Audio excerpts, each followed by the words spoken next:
Hi guys, welcome back to Coffee Talk with Mike and Janelle. We were on a little bit of a hiatus working on some academic and some clinical endeavors. But we are back today and we would like to discuss not only polypharm regarding medications, but specific meds that have been known to be FDA approved for use in autism.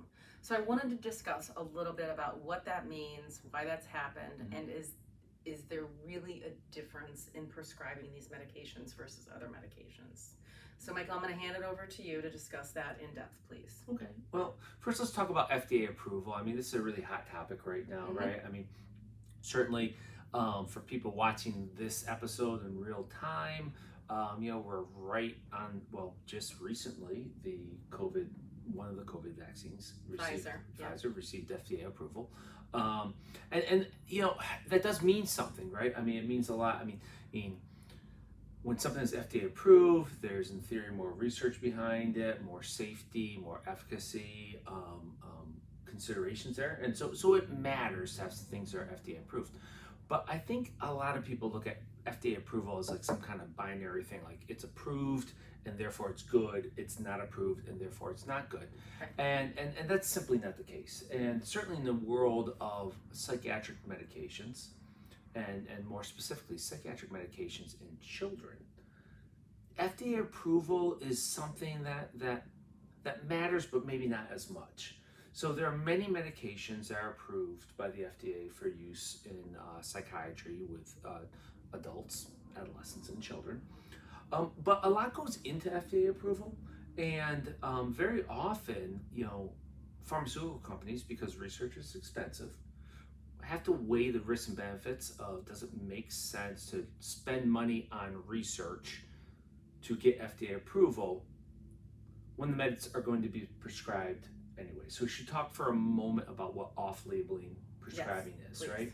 So there's a whole list. You can get on Google, Wikipedia's lists of meds for all kinds of conditions for children. ADHD, depression, anxiety, OCD, as you mentioned already, autism, medications that have FDA approval. It takes time and money to get that FDA approval, but very often we are prescribing medications off-label. And what that means is we're using a medication that does not have an FDA approved indication for a condition in a kid, an adult, and whomever. And a lot of people are like, well, then how can you do that? It's not evidence-based, it's not this, it's not that. But just the example of Prozac, for instance. Prozac has FDA approval for OCD and major depression in children, but not for something like generalized anxiety disorder. There's no reason to believe that it doesn't work just as well as other medications for that condition. It certainly works as well in adults.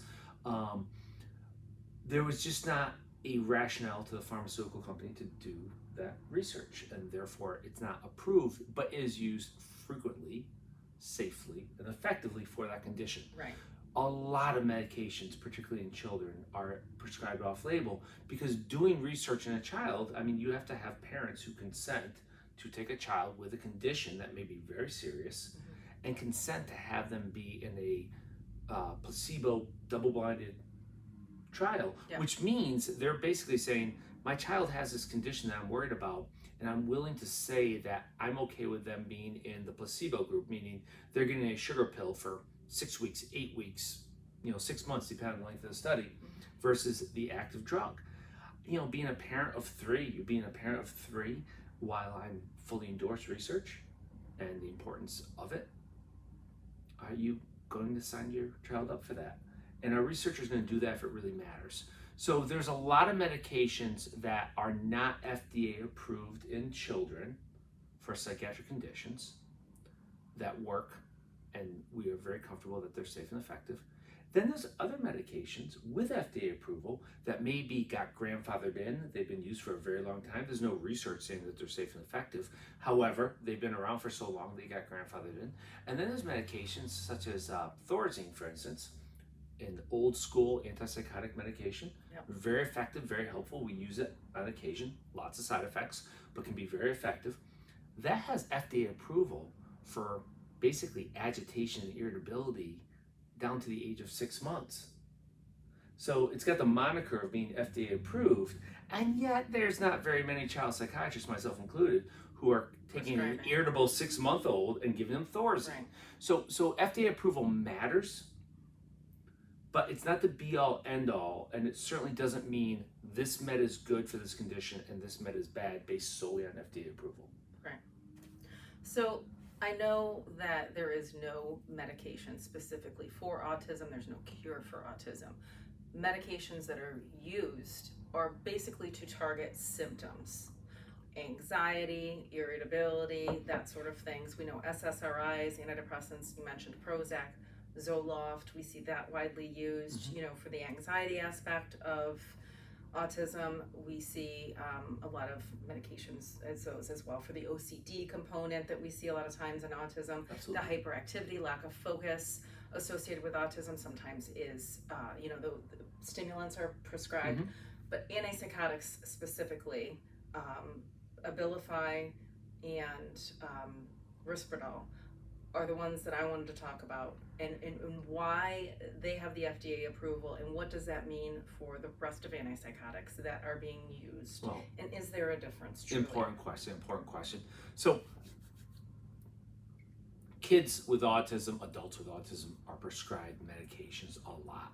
It's hard to tell, what the average rate is. I think in our APEC data, which spans well over 3,000 families, it's about somewhere between 2 and 4.5 medications on average for individual, depending on what you look at.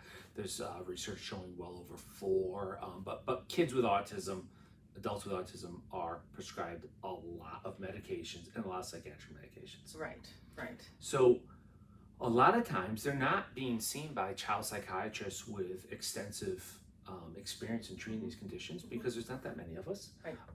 And very often primary care physicians, family docs, pediatricians, internal medicine folks, nurse practitioners, neurologists, developmental pediatricians, Right. and with medicine there is a comfort level based on how much work you do in a specific field, and people do rely on, well, these meds are FDA approved and therefore in theory safe and effective. These aren't, I'm going to steer clear of them. So Abilify and Risperdal both have FDA indications for the treatment of irritability in individuals with autism. Risperdal got that in 2006. Yep. Abilify got it in 2009.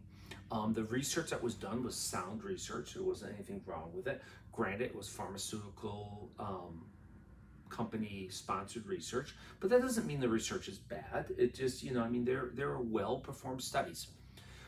But we need to be careful about what the recommendations are based on those. So Risperdal was found to be significantly effective, statistically significantly effective in reduction of irritability in autism. They did that based on looking at something called the Aberrant Behavior Checklist, which is a scale that we use with individuals with autism, not just autism, but developmental disabilities. And one subscale, their irritability subscale, which has multiple components to it, the entire scale was reduced to a statistically significant level. When you look at that scale, it includes things like verbal aggression, physical aggression, SIB. Those things matter a lot. For sure. It also includes things like being overly whiny, stomping feet when upset, screaming when not getting a preferred item immediately. Still important symptoms, still affect the lives of the children we treat and their families. But I think most family members are more concerned about massive amounts of physical aggression or property destruction or SIB than they are safety tantrums. Yeah. And yet there's no way to separate what parts got better based on the research. So there was improvement in the irritability. And so it got FDA approved. 2009, Abilify did a couple studies. The company that makes Abilify did a couple studies. They also showed similar. And at that point, the concern about Risperdal was, yes, it was found to be safe and effective for the treatment of irritability in kids with autism. However, weight gain, hyperlipidemia, abnormal movements, drooling, lethargy, falling asleep all day, among many other side effects, were listed as being rather common. Abilify in 2009 was thought to have less of those side effects. So it also got FDA approval. We know now, fast forward, 10, 12 years, Abilify's side effect profile is about the same as Risperdal, and weight gain, abnormal movement disorders, tardive dyskinesia, just as we've talked in multiple other episodes of Coffee Talk. It's all medicines have risks and benefits, and we try and match them to the particular concerns of individuals.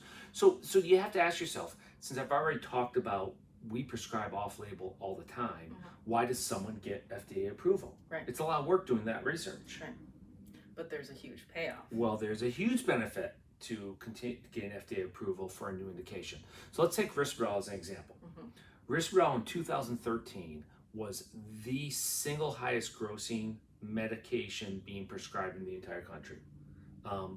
Plus or minus $7.5 billion worth of sales yearly. They were preparing to lose their patent, meaning that they'll be able to go generic. Now, these are gross estimations, but on average at that time, non-generic Abilify costs about $800 a month. Generic Abilify costs about $20 a month. So huge differences. For sure. When a pharmaceutical company gets FDA approval for a new indication, it allows them to extend their patent, meaning they don't go generic, for at least 6 months. So for the purposes of Abilify,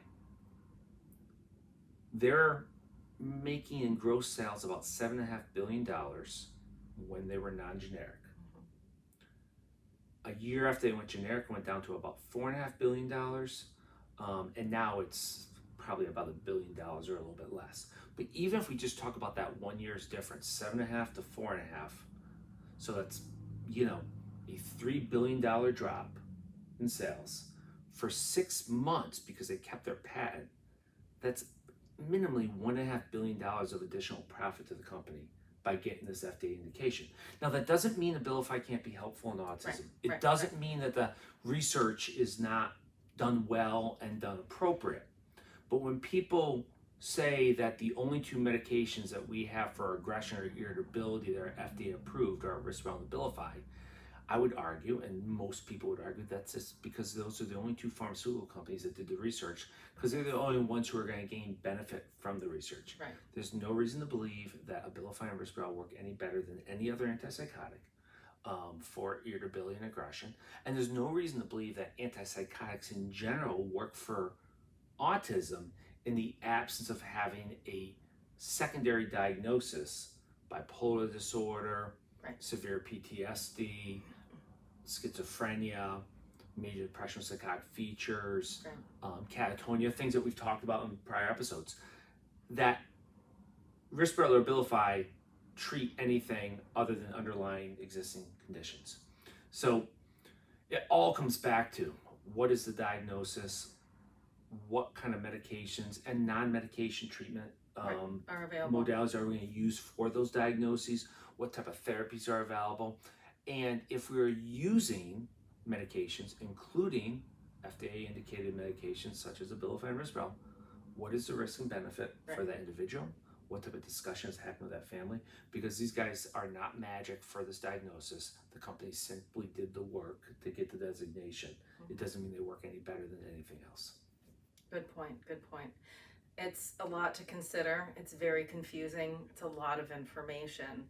And I know that somewhere around 65% of children with autism are on at least one psychotropic medication, and there's at least 30 to 40% of children who are on 2, and adults are more likely to be on multiple medications as well. There's a lot of information to consider.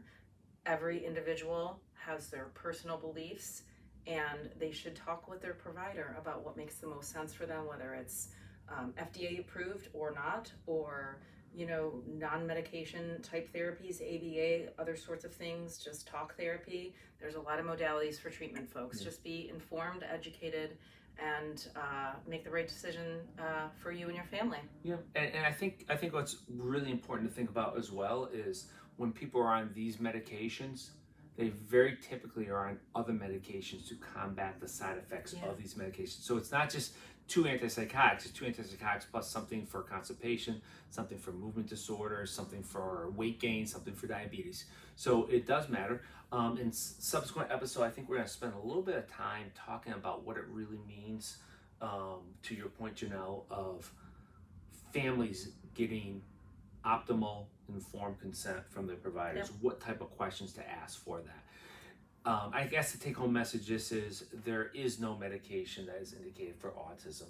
There are medications indicated for diagnoses that may go along with autism, and there is some evidence that medications can treat some of the symptoms associated with autism, but they all come with risk, and just to your point, they all come with making certain that the benefits that we're receiving from these medications are not outweighed by those risks.